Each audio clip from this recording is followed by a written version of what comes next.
وہ نبی صلی اللہ علیہ وسلم انسانیت کے لیے اللہ کے آخری رسول تھے جن کو اللہ نے رحمت بنا کر دنیا میں بھیجا۔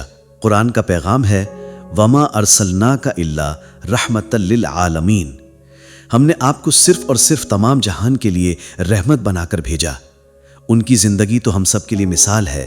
رسول اللہ صلی اللہ علیہ وسلم کی ہر بات میں ہدایت ہے۔ ان کی زندگی قیامت تک کے لیے امت کا رہنما ہے۔ چلیے ذرا اس زمانے کا سوچ کے دیکھیں جب حضرت محمد صلی اللہ علیہ وسلم پیدا ہوئے۔ عرب میں اس وقت ہر قبیلہ اپنے رسم و رواج کے مطابق زندگی گزارتا تھا۔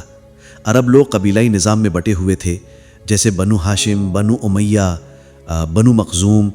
ہر کسی کا الگ مذہب، الگ دیوی دیوتا تھے، کوئی بتوں کی پوجا کرتا، کوئی آگ کی۔ یہودی اور عیسائی بھی تھے، لیکن ان کا دین بھی تبدیل ہو چکا تھا۔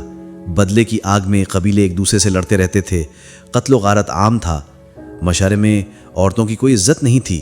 جن کے وہاں لڑکی پیدا ہوتی تھی ان کے گھر میں ماتم برپا ہو جاتا تھا۔ پورا دن اداسی اور مایوسی میں گزرتا تھا۔ والدین اپنے آپ کو بد نصیب سمجھتے تھے۔ عرب لوگ تو کاروبار میں کافی آگے تھے، لیکن ہر جگہ سود کا لینا دینا چلتا تھا۔